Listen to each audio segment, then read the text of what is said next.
قرآن پاک کی یہ آیات ہماری ذاتی زندگی کی اصلاح، ہمارے خاندانی زندگی کی اصلاح اور پھر اس کے بعد معاشرے کی اصلاح میں بے حد اہم کردار ادا کرتی ہیں۔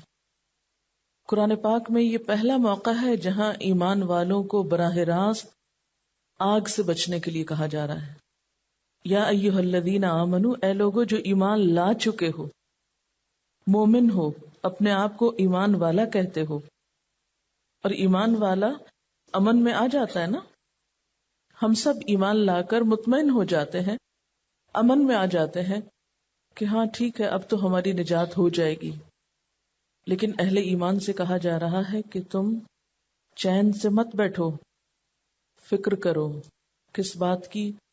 قوا انفسکم واہلیکم نارا، بچاؤ اپنے آپ کو اور اپنے گھر والوں کو آگ سے، صرف خود کو نہیں گھر والوں کو بھی آگ سے بچاؤ۔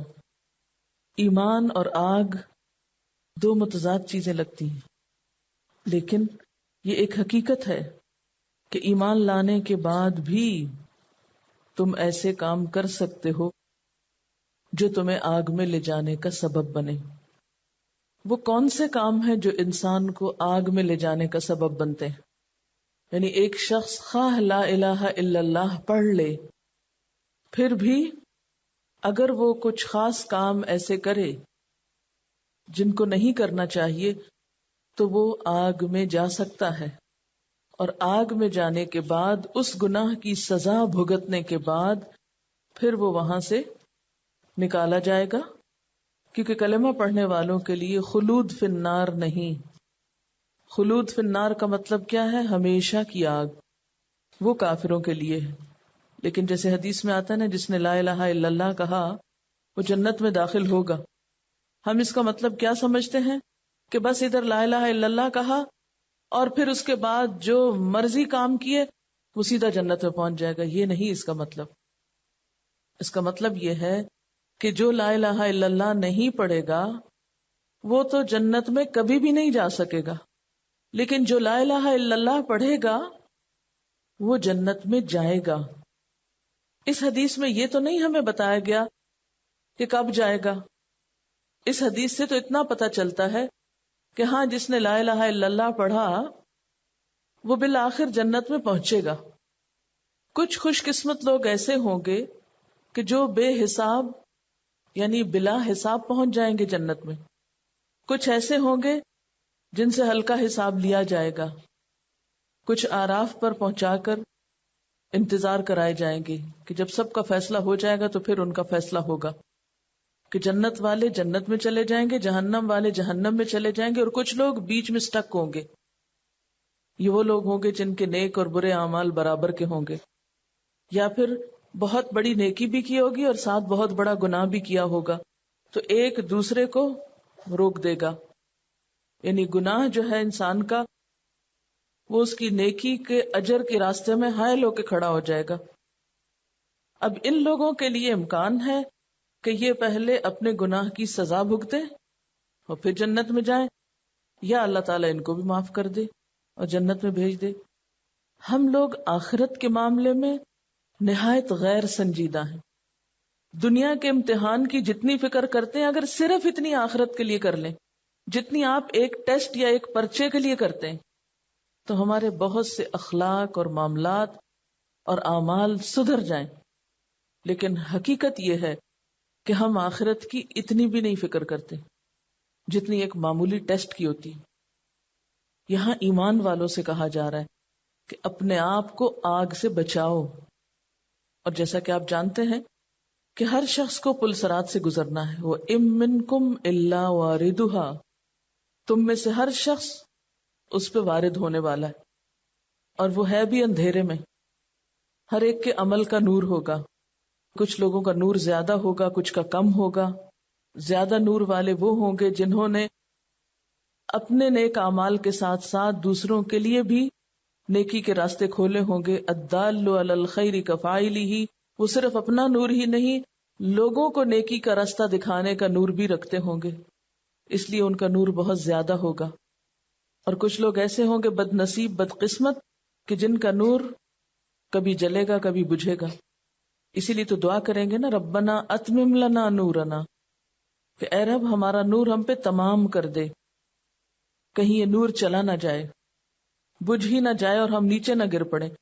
اس کو آپ یوں سمجھ سکتے ہیں کہ آپ ایک خطرناک پل رات کے وقت پار کر رہے ہیں اور آپ کے ہاتھ میں کینڈل ہے، چلتے چلتے کینڈل بجھ جائے، کیا حال ہوگا؟ تھوڑی دیر کے لیے تصور میں لائیں. کیا اس بات کا خطرہ نہیں کہ آپ کا پاؤں اگلا قدم غلط جگہ پڑ جائے؟ اور پل صراط کی تعریف بھی آپ پڑھ چکے ہیں کہ بال سے باریک ہے، تلوار سے تیز ہے.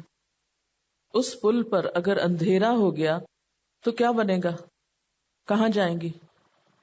تو کچھ لوگ ایسے ہوں گے کہ پل صراط پر لگے ہوئے آنکڑے کا مطلب ہے جیسے ایسے کانٹوں کی جیسی چیز جو پکڑنے والی ہوگی، وہ گناہگار مومنوں کو پکڑ کے نیچے گرا دے گی. پھر وہ جہنم میں اپنے اعمال کی جزا بھگتیں گے. جب بھگت چکیں گے پھر ان کو نکال کر جنت میں پہنچایا جائے گا. جنت میں بھیجنے سے پہلے وہ جنت سے باہر ایک نہر ہے، نہر الحیات جس کا نام ہے، اس میں ڈالے جائیں گے. وہاں ان کے جسموں پہ اس جنت کی نہر کا پانی ڈالا جائے گا، جس کے نتیجے میں وہ دوبارہ ایک طرح سے اگیں گے جیسے ایک پودا اگتا ہے.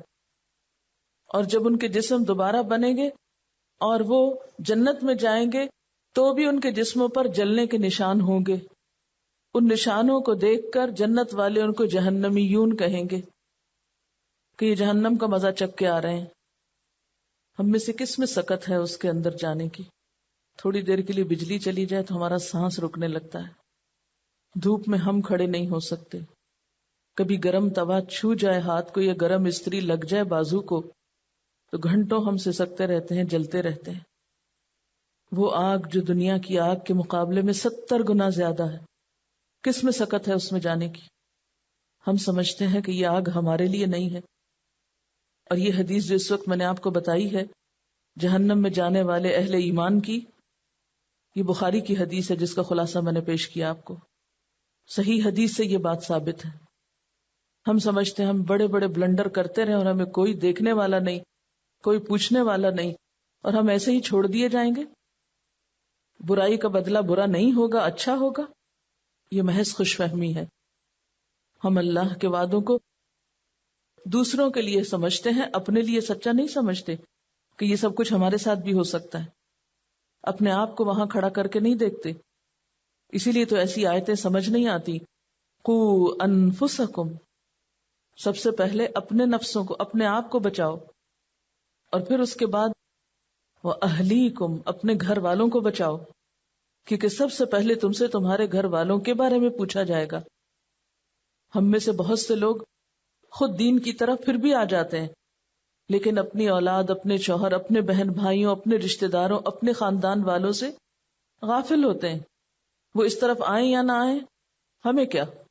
ہم نے تو اپنا راستہ بنا لیا ہے جنت کی طرف.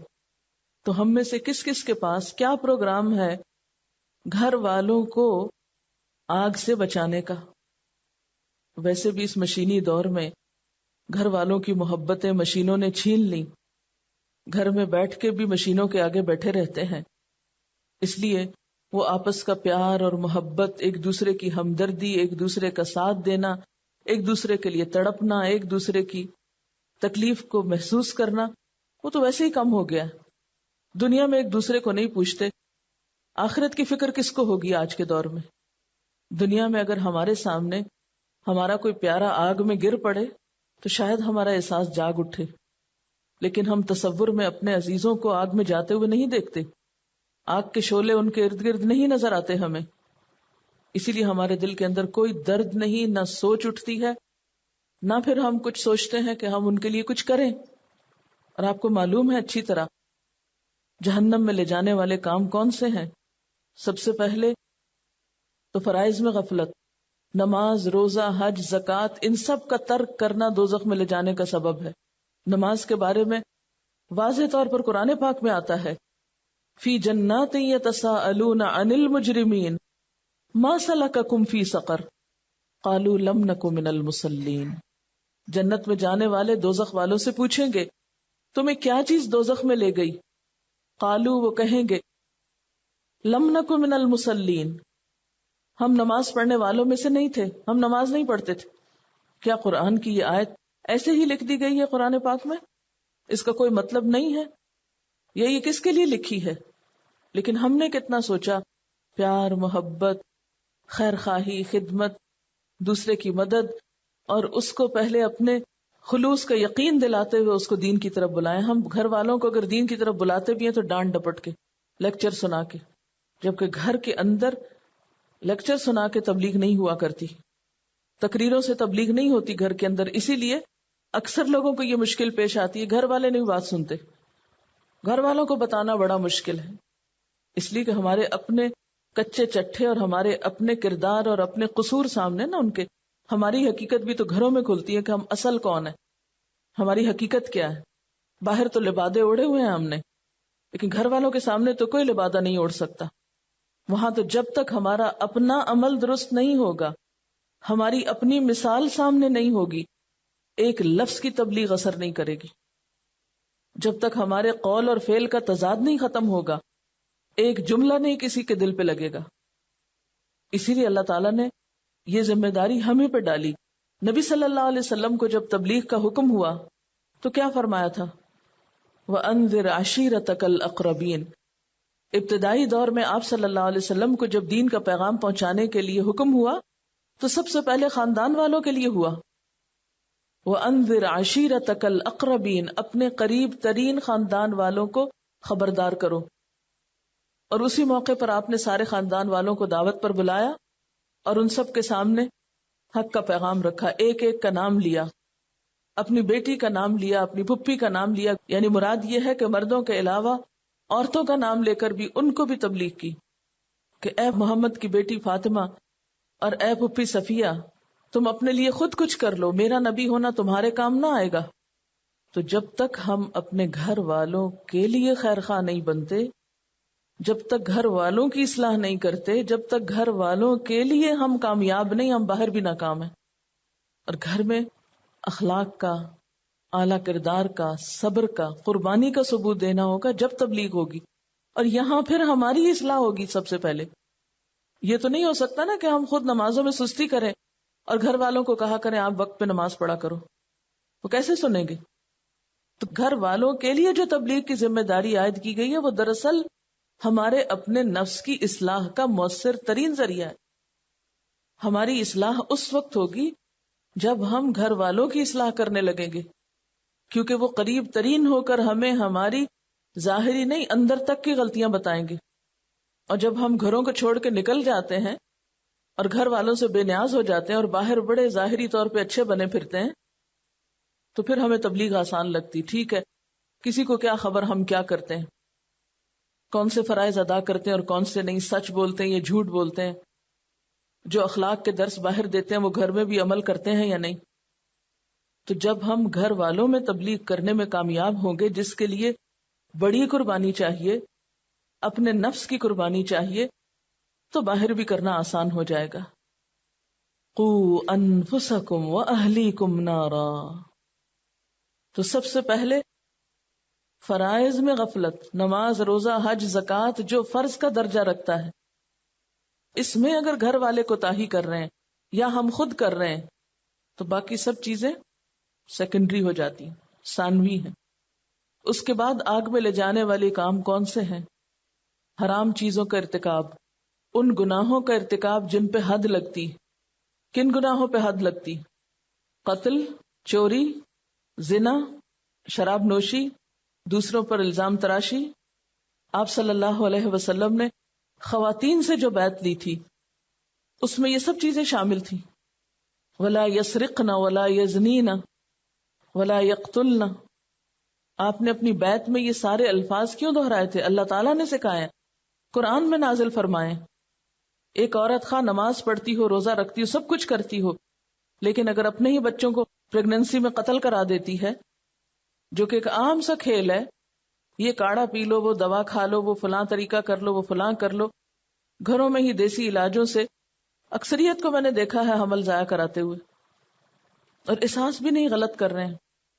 پھر اس کے بعد چوری، آپ کا کیا خیال ہے کہ چور کی چوری قیامت کے دن اس کے سر پہ نہیں بلبلائے گی؟ خواہ وہ اپنے ہی شوہر کی ہو یا باپ کی ہو یا اپنے ہی ساتھ والوں کی ہو، اللہ سے کیا کچھ بھی چھپا رہ جائے گا؟ مثقال ذرۃ ان جیسی چیز سامنے نہیں آئے گی؟ آپ کو بخاری اور مسلم کی وہ حدیث بھول گئی ہے کہ جس نے بھی جو کچھ چرایا ہوگا قیامت کے دن وہ اس کے سر پہ ہوگا. اگر کوئی بکری چرائی تو وہ ممیا رہی ہوگی، کوئی کپڑا ہوگا تو وہ پھڑپھڑا رہا ہوگا، کوئی بھی چیز کسی بھی قسم کی وہ بول بول کے چور کو خود پورے حشر کے میدان میں بدنام کر رہی ہوگی. پہلے یہ ہوتا تھا کہ گھر محفوظ ہوتے تھے، اب تو ایسے واقعات سننے میں آتے ہیں کہ گھر میں لوگ مہمان آتے ہیں اور مہمان بن کے چور بن جاتے ہیں، اور یہ مسلمان گھرانوں میں ہو رہا ہے. اور شوہروں کے مال کی چوری تو کوئی بات ہی نہیں، ان کی مرضی کے بغیر خرچ کرنا تو کوئی برائی نہیں سمجھی جاتی. اسی طرح باقی کبائر کا ارتکاب، پھر کیا جھوٹ اور غیبت اور چغلی، الزام تراشی، یہ سب کبیرہ گناہوں میں نہیں؟ کیا ان پہ کوئی پوچھ نہیں، کوئی پکڑ نہیں؟ آپ صلی اللہ علیہ وسلم ایک قبر کے پاس سے گزر رہے تھے تو آپ نے فرمایا اس قبر والے کو عذاب ہو رہا ہے اور کوئی بڑی بات پہ نہیں ہو رہا. یہ چغل خور شخص تھا، غیبت کیا کرتا تھا. ہم سمجھتے ہیں کہ ہم لوگوں کے درمیان پھوٹ ڈلوا کے ادھر کی باتیں ادھر لگا کے تو ہم نیکی کے کام کر رہے ہیں. کیسی کیسی خرابیاں ہیں ہم میں جو ہمیں اپنی خود بھی نظر نہیں آتی. اپنے ہر برے عمل کی تعویل ہے ہمارے پاس، لیکن اس کا نقصان اور اس کا قصور کس کو ہوگا؟ سزا کون بھگتے گا؟ ساتھ کون دے گا؟ کوئی بھی نہیں. لا تزر وازرۃ وزر اخری، کوئی کسی کے کام نہیں آئے گا. اور پھر آپ صلی اللہ علیہ وسلم نے کیا حضرت عائشہ سے یہ نہیں فرمایا تھا کہ اے عائشہ چھوٹے چھوٹے گناہوں سے بچتی رہنا، کیونکہ یہ چھوٹے چھوٹے مل کر بہت بڑے ہو جائیں گے. اور آپ نے ایک اور جگہ پر وہ مثال دی کہ جیسے کسی جنگل میں کوئی جماعت اترے اور پھر سب لوگ جا کر کوئی لکڑی کانٹا اٹھا لیں اور ایک جگہ رکھ کر اس کو جلائیں تو وہ کھانا تک تیار کر دے. یعنی ایک ایک بندے کی چنی ہوئی ایک لکڑی جو ہے وہ مل کر ڈھیر بن جاتی ہے، اور وہ آگ کا ڈھیر جو ہے وہ سب کچھ جلا کے رکھ دیتا ہے. آپ نے اپنی اہلیہ سے کہا کہ چھوٹے چھوٹے گناہوں سے بچتی رہنا، یعنی کبائر تو ہیں جہنم میں لے جانے کا سبب، لیکن آپ نے چھوٹے گناہوں سے بھی بچنے کے لیے کہا. قوا انفسکم واہلیکم نارا. اپنے ہی بچوں کا مذاق اڑا رہے ہوتے ہیں، اپنے ہی بچوں کا منہ چڑھا رہے ہوتے ہیں، اپنے ہی بہن بھائیوں کے ساتھ برا کر رہے ہوتے ہیں، اور ہم اس کو کبھی برا ہی نہیں سمجھتے. ہم کہتے ہیں یہ تو ہمارا حق ہے. کیا ہوا، یہ تو اپنے ہیں. بہت دفعہ ایسا ہوتا ہے، اپنوں کے ساتھ غلط کام کر کے، مس بہیو کر کے، زیادتی کر کے، پھر کیا سمجھتے ہیں کیا ہوا، اپنا ہی تو ہے. کہیں بھی حق نہیں دیا گیا کہ کوئی اپنا ہو، خواہ اولاد ہی کیوں نہ ہو، تو اس میں ناروا ظلم کرنے کے لیے کوئی پوچھے گا نہیں، اس کا بھی محاسبہ ہوگا. قوا انفسکم واہلیکم نارا. مطمئن ہو کے بیٹھنے کا کوئی موقع نہیں کہ ہم سمجھیں کہ ہاں ہم فارغ ہو گئے. حضرت عمر رضی اللہ تعالی عنہ جن کی نیکیاں آسمان کے ستاروں برابر تھیں، وہ اپنے بارے میں کیا سوچتے ہیں کہ میرا ایک پاؤں اگر جنت کے اندر ہو اور ایک ابھی باہر ہو تو مجھے پھر بھی خوف رہے گا کہ کہیں میں باہر ہی نہ رہ جاؤں. یعنی میں اس وقت تک امن میں نہیں ہوں جب تک پورے کا پورا جنت کے اندر نہ چلا جاؤں. پھر وہ اپنے بارے میں کہا کرتے تھے اگر آسمان سے یہ ندا آئے کہ ایک شخص کے سوا سب بخش دیے گئے تو مجھے پھر بھی خوف رہے گا کہ وہ ایک شخص میں تو نہیں، کہیں وہ میں تو نہیں جو نہیں بخشا گیا. یہ ان لوگوں کا حال ہے جن کی ساری زندگی خوف خدا میں گزری، اور ہم کچھ نہ کر کے بھی بڑے مطمئن ہیں کہ جنت ہمارے لیے ہے. ہم نے اپنے نفسوں کو، اپنے گھر والوں کو ایسی ایسی ڈھیل دے رکھی ہے، ہر غلط کام کی ایسی ایسی تعویل کر رکھی ہے کہ رو کے کبھی استغفار کرنا بھی نصیب نہیں ہوتا. دنیا کی چھوٹی چھوٹی چیزوں کے جانے پہ آنسو آ جائیں گے، خود اپنی زندگی کے جانے پہ اور اپنے لیے آگے کی سزا کے لیے کبھی آنسو نہیں آئیں گے کہ جو اپنے ہی گناہوں سے بھڑکا رکھی ہے. کیا وجہ تھی کہ صحابہ کرام آخرت کے خوف سے اتنا روتے تھے کہ آنسوں کی کثرت سے ان کے چہروں پہ نشان پڑ گئے تھے. ہم میں سے کتنے لوگوں کے آنسو خدا کے خوف میں بہتے ہیں؟ اس لیے کہ ہمیں فکر ہی نہیں ہے. ہم سمجھے بیٹھے ہیں کہ ہم تو بالکل امن میں ہیں. جیسے لوگوں کو باتیں کر کے اور ظاہری چند حرکتوں سے مطمئن کرنے کی کوشش کرتے ہیں. ہم سمجھتے ہیں اللہ تعالیٰ کو بھی ایسے ہی باتوں میں لگا لیں گے. وہ تو ظاہر و باطن ہر چیز کو جانتا ہے، اس کو کوئی دھوکہ نہیں دے سکتا، اس کے سامنے کوئی پریٹینڈ نہیں کر سکتا. جو نہ کیا ہو وہ اس کو یہ کہہ کے نہیں بتا سکتے کہ یہ میں نے کیا ہے. جو کیا ہوگا وہی سامنے آئے گا، اس کے سوا کچھ اور نہیں. اور پھر آپ دیکھیے کہ آگ کی جو ڈسکرپشن دی گئی ہے، وقودها الناس والحجارہ، اس میں انسان اور پتھر جلیں گے. جلتے ہوئے پتھر کے پاس سے بھی انسان گزرے. کبھی آپ نے اگر سونا بات لیا ہو تو آپ کو معلوم ہوگا کہ اس میں جس وقت وہ پتھر جل رہے ہوتے ہیں یا پتھر سیکے جا رہے ہوتے ہیں اور اس میں آپ صرف پانی ڈالتے تو اتنی بھاپ اٹھتی کہ آپ کا پورا جسم پسینہ پسینہ ہو جاتا ہے.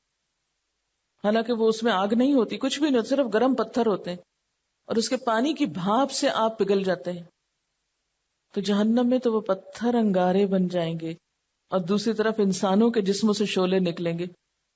کیا عالم ہوگا اس آگ کی اذیت کا، اس کی شدت کا. اس آگ سے بچنے کے لیے کہہ رہے ہیں اللہ تعالیٰ وقودها الناس والحجارہ. اور پھر سب سے بڑی بات یہ کہ علیہا ملائکۃ غلاظ شداد، سنگ دل قسم کے، سخت زوراور قسم کے فرشتے اس پہ مسلط ہوں گے، اس لیے کہ لوگ وہاں سے نکل کے بھاگنا چاہیں گے. ایک چھوٹی سی چھپکلی ہمیں نظر آئے تو ہم کیسے چیخیں مار کے بھاگنے لگتے ہیں. کہیں آگ لگ جائے تو ہم میں سے کوئی وہاں بیٹھا نہ رہ جائے.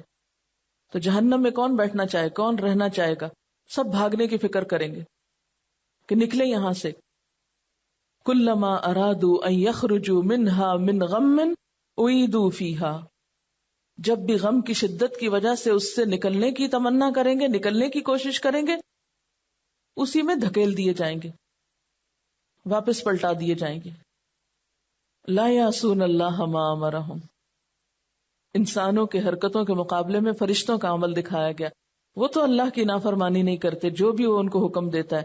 وہ ہم جیسے تھوڑی ہیں کہ اللہ کا حکم سامنے آ بھی جائے تو جو جی میں آئے مانے، جو جی میں آئے انکار کر دیں. فرمایا فرشتے ایسے نہیں کرتے. وَيَفْعَلُونَ مَا يُؤْمَرُونَ، جو حکم دیے جاتے ہیں پورا کرتے ہیں، ویسے ہی ایز اٹ از کرتے ہیں. کبھی سوچا آپ نے کہ اس موقع پہ فرشتوں کی یہ صفت کیوں بتائی گئی کہ جو کہا جاتا ہے 100% کرتے ہیں؟ ہم اپنا حال بھی دیکھ لیں، جو کہا جاتا ہے کیا 100% کرتے ہیں؟ یعنی اللہ نے جو کچھ فرما دیا وہ کسی چیز کا انکار نہیں کرتے، اسی طرح کام کرتے چلے جاتے ہیں، خواہ ان کے آگے کوئی روئے، چیخے، چلائے، جو مرضی کرے. دیکھیں نا جیسے جان لینے آتے ہیں تو لے کے چلے جاتے ہیں نا، سب چیخ پکار کر رہے ہوتے ہیں. بعض لوگوں کی جان اس حال میں جاتی ہے کہ ان کے چھوٹے چھوٹے بچے ہوتے ہیں، لیکن فرشتے آتے ہیں اور لے جاتے ہیں. وہ نہیں دیکھتے کہ بچے چھوٹے ہیں یا کوئی دودھ پیتا ہے تو اس کی ماں نہ لو، یا کوئی ابھی بڑا مصروف ہے. نہیں، جس کی لینی ہے اللہ نے حکم دیا، گئے اور کام کر کے آ گئے. جب دنیا میں یہ مثالیں عبرتناک ہم دیکھتے ہیں تو آخرت میں کیا ہوگا؟ وہاں بھی وہ کچھ ترس نہ کھائیں گے. جس طرح کی سزا جس کو دینے کا حکم ملے گا اسی طرح اس کو پکڑ لیں گے. پھر فرمایا یا ایھا الذین کفروا، اے لوگوں جنہوں نے انکار کیا ہے، یعنی یہ حکم نہیں مانتے ہو، دین کے معاملے میں اپنے گھر والوں سے بہت نرمی برتے ہو، تو یاد رکھو قیامت کے دن تمہارا کوئی عذر قابل قبول نہ ہوگا. کیونکہ جو انسان کام نہیں کرتا وہ ہمیشہ بہانے لاتا ہے نا، اور پھر انسان اپنی عادت سے مجبور وہاں جا کے بہانے بازی کرنے لگے گا. صاف کہہ دیا جائے گا لا تعتذروا اليوم، کوئی معذرتیں نہیں چاہیے، کوئی ایکسکیوزز نہیں چاہیے، کوئی بہانے نہیں چاہیے. آج ہم کسی بھی گناہ کے کرتے وقت سب سے پہلے کیا کرتے؟ بہانہ کرتے ہیں. یہ گناہ کر رہے ہیں، اپنے آپ کو مطمئن کرتے ہیں، اس لیے کر رہے ہیں کہ ہمارے ساتھ ایسا ہوا ہے. ہر غلط کام کے پیچھے ہم نے ایک عذر کیا ہوا ہے. کبھی سوچیں کہ یہ عذر اللہ کو مطمئن کر دیں گے؟ وہاں تو صاف کہہ دیا جائے گا نہیں مانے تھے لا تعتذروا اليوم، آج بہانے مت کرو، عذر مت کرو. انما تجزون ما کنتم تعملون، تم کو تو وہی بدلہ دیا جا رہا ہے جو تم عمل کرتے رہے ہو، تمہیں وہی مل رہا ہے جو کر کے لائے ہو. کیا ہے ہمارے پاس؟ اچھا عمل ہے تو اچھا بدلہ، غلط کام کیے ہیں تو وہی غلط کام سامنے آئیں گے. جیسے ابھی میں نے بتایا کہ چور کی چوری اس کے سر پہ چڑھ کے بول رہی ہوگی، جو کیا ہوگا وہ رسوائی کا سبب بنے گا. جب تک کہ اس حرکت سے انسان توبہ نہ کر لے، ندامت نہ کرے، شرمندہ نہ ہو، اور پھر اپنے عمل کو بدل نہ لے، اور انسانوں کا حق مارا ہے تو جب تک انسان کا حق لوٹائے نہیں، قیامت کے دن اتنی ہی نیکیاں اپنے اعمال نامے کی دینی پڑیں گی، یعنی سزا الگ ملے گی اور نیکیاں الگ نکال دی جائیں گی، مائنس کر دیے جائیں گے پوائنٹس. انما تجزون ما کنتم تعملون، تمہارا یہ بدلہ، تمہاری یہ جزا وہی ہے جو تمہارے اعمال تھے، کچھ اور نہیں. نہ کسی اور کے عمل ہمارے کام آئیں گے، نہ ہماری نیکیاں کسی اور کو دی جائیں گی، اور نہ ہماری سزا کوئی اور بھگتے گا. جو کیا ہوگا وہی پاؤ گے، وہی سامنے آئے گا. اس کا حل اور علاج یہی ہے، یا ایھا الذین آمنوا توبوا الی اللہ، توبہ کر لو اللہ سے. اور توبہ بھی صرف جھوٹوں والی توبہ نہیں کہ زبان سے توبہ توبہ کرو اور عمل میں کوئی تبدیلی نہ آئے، نہیں. توبۃ نصوحا، خالص توبہ، سچی توبہ جس میں حقیقی طور پر عمل بدل آئے. نصوحا کا لفظ نصحن سے ہے، خالص، سچی، یعنی ایسی سچی توبہ جس کے بعد گناہ کا کوئی ارادہ نہ ہو. پکا وعدہ کر لے انسان میں آئندہ نہیں یہ کروں گا. ایسی توبہ کی کچھ شرائط. نمبر 1، جس گناہ سے توبہ کر رہا ہے اسے چھوڑ دے. نمبر 2، اس پر ندامت کا اظہار کرے، شرمندہ ہو. نمبر 3، آئندہ نہ کرنے کا وعدہ کرے. نمبر 4، اگر حقوق العباد میں حق تلفی کی ہے تو وہ حق لوٹائے. کسی کے ساتھ زیادتی کی ہے تو معافی مانگ لے. گویا محض زبان سے توبہ توبہ کہنا کوئی معنی نہیں رکھتا جب تک انسان توبہ کی شرائط پوری نہ کرے. اور فور موسٹ چیز کیا ہے؟ شرمندگی، ندامت. آپ صلی اللہ علیہ وسلم نے فرمایا الندم توبہ، شرمندگی ہی توبہ ہے. یعنی جو شرمندہ ہو جائے اپنے ماضی کے کسی فعل پر، گویا اس نے توبہ کر لی. ایک اور جگہ پر آتا ہے کہ ایک صحابی نے کہا کہ سچی توبہ یہ ہے کہ آدمی رجوع کرے اور پھر اس فعل کو نہ دہرائے. تو نتیجہ کیا ہوگا؟ عسیٰ ربکم ان یکفر عنکم سیئاتکم، بعید نہیں، امید ہے کہ اللہ تمہاری برائیاں تم سے دور کر دے گا. عسیٰ یعنی جب تم توبہ کرو گے تو پھر تمہیں امید دلائی جاتی ہے کہ وہ توبہ قبول کر لے گا. اچھا، یہ عسیٰ کا لفظ کیوں ہے؟ یقینی بات کیوں نہیں؟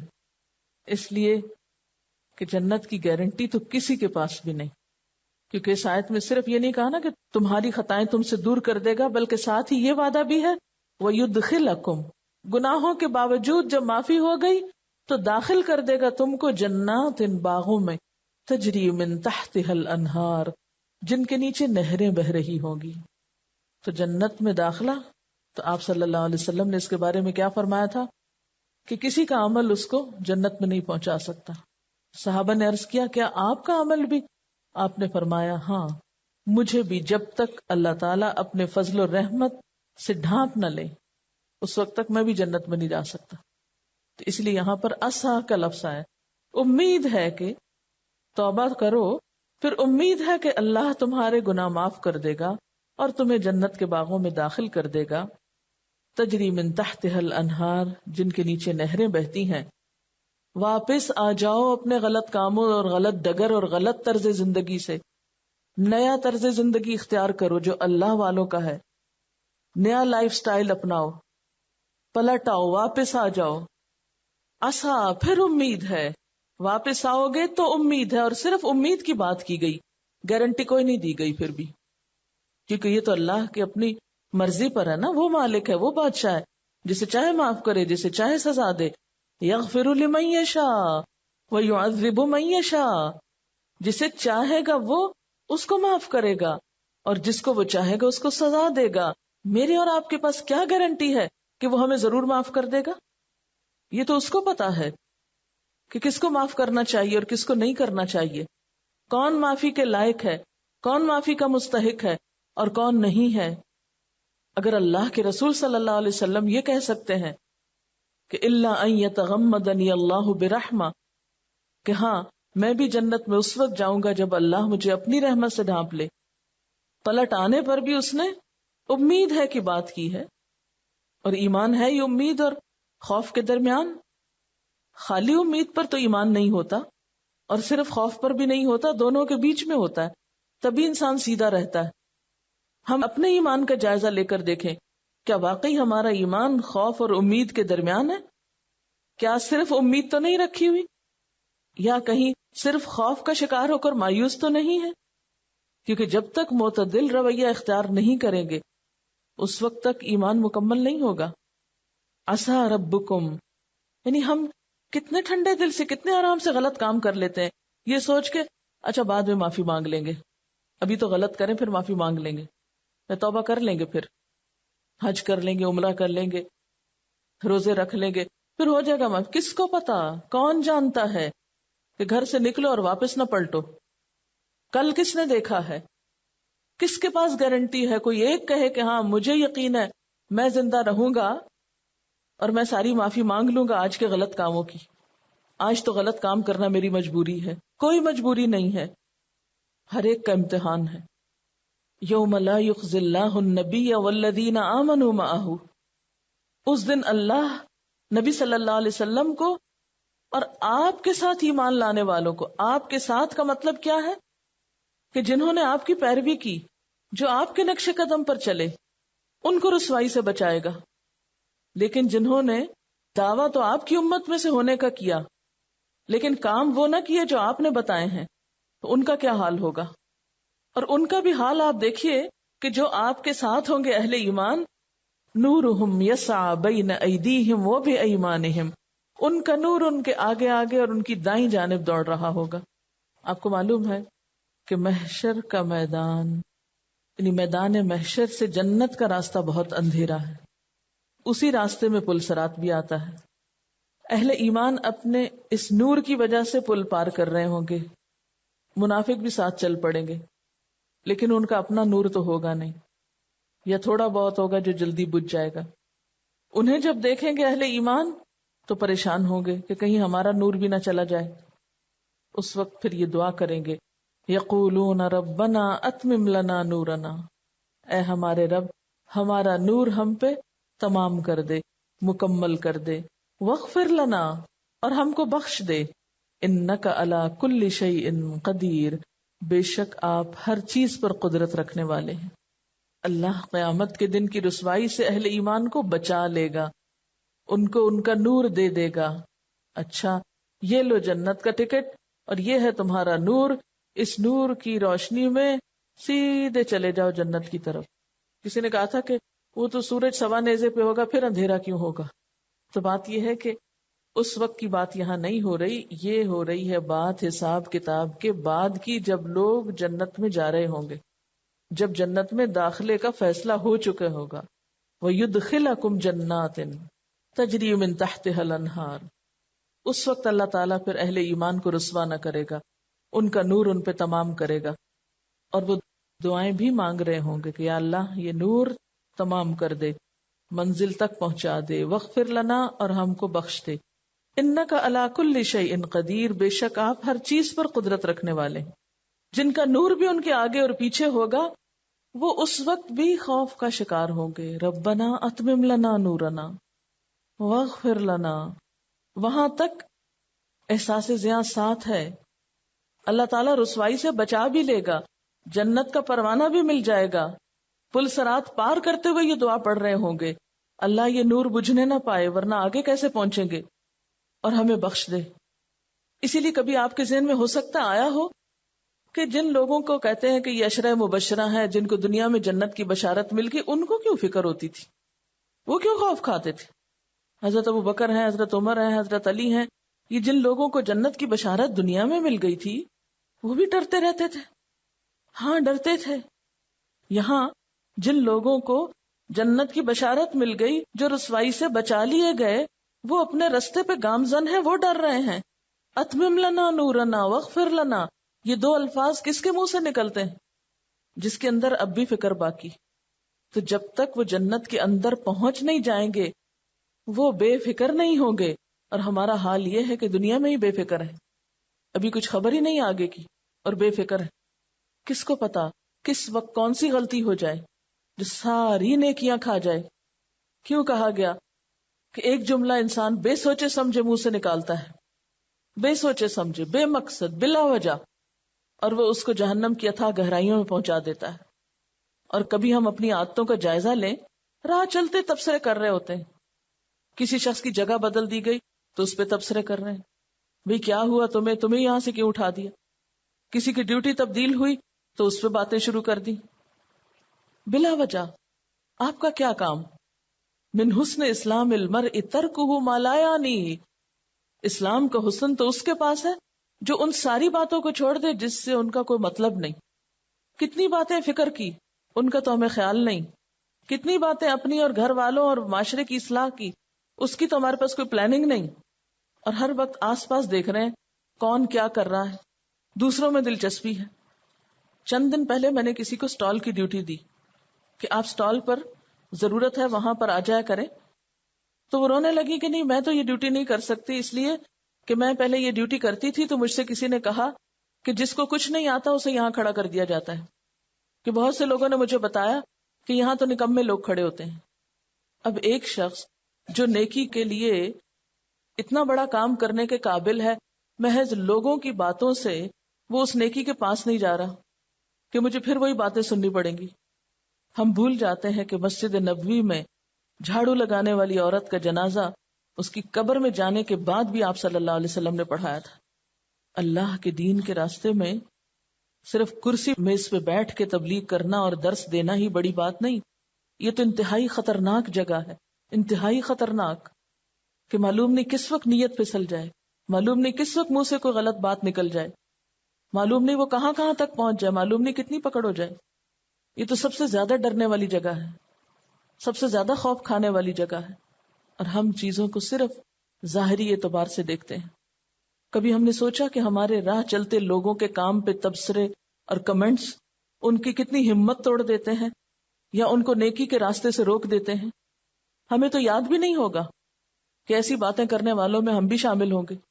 ہماری روزمرہ کی لا یعنی لغو بے معنی گفتگو، اگر ہم ایک دن کا، ہمیں کرامن کاتبین ہمارا اعمال نامہ دکھا دینا، صرف ایک دن کا جو بک بک ہم سارا دن کرتے رہتے ہیں لا یعنی، تو ہم خود ہی فیصلہ کر سکتے ہیں کہ ہم کہاں جانے کے لائق ہیں.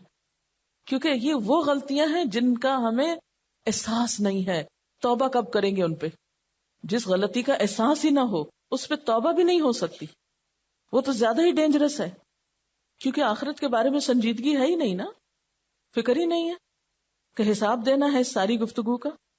اہل ایمان تو جنت کے راستے پر، کہ جنت کی طرف گامزن ہے، پھر بھی کہتے ہیں اتمم لنا نورنا واغفر لنا، یہ نعمت ہم سے چلی نہ جائے، اللہ تیری بخشش کے امیدوار ہیں. ہم کتنی دفعہ دن میں استغفار کرتے ہیں؟ اللہ کے رسول صلی اللہ علیہ وسلم تو دن میں 70 سے 100 بار استغفار کرتے تھے، جن کے لیے اللہ تعالیٰ نے گارنٹی دے دی تھی کہ اگلے پچھلے قصور معاف کر دیے گئے ہیں، جن سے خود معافی کا وعدہ کر دیا گیا تھا. ہم میں سے کون کتنی دفعہ استغفار کا اہتمام کرتا ہے کہ اس کو فکر ہو؟ اور پھر اس راستے پہ چلنے کے لیے یا ایھا النبی جاہد الکفار والمنافقین، جاہد، جہاد. کیا ہے جہاد؟ بھاگ دوڑ، کام کام کام، کبھی اپنے آپ کو سنوارنے کا کام، کبھی عبادتوں میں تھکنے کا کام، کبھی گھر والوں کو سنوارنے کا کام، کبھی ان ساری قوتوں کے آگے چٹان بن کے کھڑے ہونے کا کام کہ جو دین کے رستے میں حائل ہیں ہمارے، جن میں کفار و منافقین شامل ہیں. منافقین سے کوئی غزوہ نہیں ہوا تو یہاں کس جہاد کی بات ہے پھر؟ کہ جب وہ تمہارے دین پر چلنے کے راستے میں تمہیں مشکل کریں، جب رکاوٹ ڈالیں، تو ان کے آگے ترنے والا نہ بن جاؤ کہ جدھر وہ لگائے ادھر لگ جاؤ. کیونکہ ایک انسان آرام سے چل رہا ہوتا ہے، اتنے میں اپنے سامنے وہ ایسی باتیں دیکھتا ہے، ایسے لوگوں کو دیکھتا ہے، ایسا معاشرے کا دباؤ اور پریشر ہوتا ہے کہ انسان سوچتا ہے یہ بھی تو کلمہ پڑھ رہے ہیں، یہ بھی تو مسلمان ہیں، یہ ایسے کر رہے ہیں، تو مجھے اپنے آپ پر کیوں اتنی پابندیاں لگانے کی ضرورت ہے؟ اور وہاں ہم بھی دین سے پھسل جاتے ہیں. سورۃ المنافقون میں آپ نے کیا پڑھا؟ ہم العدو فاحذرہم، کافروں سے بڑھ کے منافق دشمن ہیں. ایسے لوگ جو زبان سے کہتے ہیں لا الہ الا اللہ لیکن کرتے کراتے کچھ نہیں. ہم سمجھتے ہیں یہ بھی مسلمان ہیں، یہ تو نہیں کرتے، ہم نے اپنی زندگی کیوں مصیبت میں ڈال رکھی ہے؟ لہٰذا ہم اچھی مثالوں کو چھوڑ کر ان غلط مثالوں کو اپنے سامنے رکھتے ہیں. تو جو شخص جس کو ہم پہچان لیں کہ اس کے قول و فعل میں تضاد ہے، اس کے کہنے کرنے میں فرق ہے، یہ زبان سے کچھ کہتا ہے، عمل میں کچھ اور کرتا ہے، فرائض کی پابندی نہیں کرتا، منافق والی ساری صفات ہیں اس کے اندر. یہ ہمارے لیے اسوہ حسنہ کہاں سے بن سکتا ہے؟ اس کا طریقہ ہم کیسے اختیار کر سکتے ہیں؟ کیونکہ عموماً اچھی مثالوں کو اختیار کرنے میں تو ہمیں بڑی مشکل ہوتی ہے نا، دقت ہوتی ہے. یعنی کسی ایسے شخص کی زندگی کا مطالعہ کرنا اور اس کو فالو کرنا جس نے اپنے آپ کو نیکی کے کاموں میں تھکا رکھا ہو، وہ ہمارے لیے اتنا دل پسند نہیں ہوتا، نہ ہمارے نفس کو اچھا لگتا ہے. وہ تو دیوانہ ہے، وہ تو ایکسٹریمسٹ ہے، اس کی کیا بات ہے، چھوڑو اس کو. وہ دیکھو فلاں کو، آخر وہ بھی تو مسلمان ہے نا، دین دنیا دونوں رکھی ہوئی ہے، نماز بھی پڑھتا ہے اور یہ فلاں فلاں حرام کام بھی دنیا کے لیے کر لیتا ہے. کیا اپنی مرضی کا اسلام اختیار کرنا منافقت نہیں؟ یفعلون ما یؤمرون ہمارے لیے نہیں؟ دین کے معاملے میں چوائس کہاں سے دے دی گئی ہمیں؟ مسلم تو وہ انسان ہوتا ہے کہ جس کو اللہ کے کسی بھی حکم کی طرف کسی بھی وقت بلایا جائے اور وہ بلا چونو چرا آ جائے. مسلم کے لغوی معنی ہوتے ہیں نا کہ وہ اونٹ جس کی ناک میں نکیل ہو اور اس کو جدھر اس کا مالک لے جائے وہ آرام سے ادھر چل دے پیچھے پیچھے. تو مسلم کا معنی بھی یہی ہے کہ جس نے اپنا آپ اللہ کے حوالے کر رکھا ہے. تو مجھے جدھر لے جا میں جانے کو تیار ہوں. تو مجھے سوتے سے اٹھا تو میں اٹھنے کو تیار ہوں، خواہ کتنی بھی گہری نیند ہے. تو مجھے حکم دے کہ جیب سے مال نکال کے دو تو میں اسی وقت حاضر ہوں. یہ میرا مال تجھے پسند ہے، میں اس جگہ پر دوں، یہ تیرے لیے حاضر ہے. تو مجھے اپنے گھر بلا رہا ہے تو میں لبیک پکارتا آ رہا ہوں. تو مجھے جان دینے کے لیے کہہ رہا ہے تو میری یہ جان حاضر ہے، اس لیے کہ تو نہیں دی تھی، میری تو ہے بھی نہیں کہ میں اسے روک کے رکھوں. یہ ساری طاقتیں تیری ہی تو دی ہوئی ہیں، تیرے لیے نہیں خرچ کروں گا تو کہاں کروں گا؟ مسلم تو ایسا شخص ہوتا ہے. کیا یہ منافقت نہیں کہ ہم زبان سے تو کلمہ پڑھیں اور اللہ کی اطاعت کی طرف ہمیں بلایا جائے اور ہم کام چوری کریں؟ جو چیز ہمارے نفسوں کو آسان لگے، جس میں ہمیں دنیا کا کوئی فائدہ نظر آئے، وہ تو ہم آگے بڑھ کے کر لیں، اور جہاں دنیا کا فائدہ اور مطلب ہمارا پورا نہ ہو وہاں ہم پیچھے ہٹ جائیں کہ یہ نہیں ہم سے ہوتا. اللہ کا بندہ تو ہر کام کرنے کے لیے تیار ہوتا ہے، اس کی تو اپنی کوئی چوائس ہی نہیں ہوتی. وہ تو عبد ہے نا، غلام ہے. غلام کی کیا چوائس ہوتی ہے کہ مجھے یہ کرنا اور یہ نہیں کرنا، مجھے تو جو بھی مل جائے میں نے کرنا ہے. تو جاہد الکفار والمنافقین، ان سارے لوگوں سے نبٹنا ہے جو تمہارے دین پر چلنے میں رکاوٹ ہے، خواہ وہ تمہارے اپنے گھر کے اندر ہے. دین کے معاملے میں کوئی کمپرومائز نہیں، اس سینس میں کہ کوئی کہے نماز چھوڑ دو تو نماز چھوڑ کے بیٹھ جائیں، کوئی کہے حجاب اتار دو تو اتار کے بیٹھ جائیں، کوئی کہے جھوٹ بول لو آج میری خاطر تو جھوٹ بول لیں، کوئی ہمیں انوالو کر لے چغلی پر یا غیبت پر تو ہم اس کے ساتھ بیٹھ جائیں چغلیاں کرنے.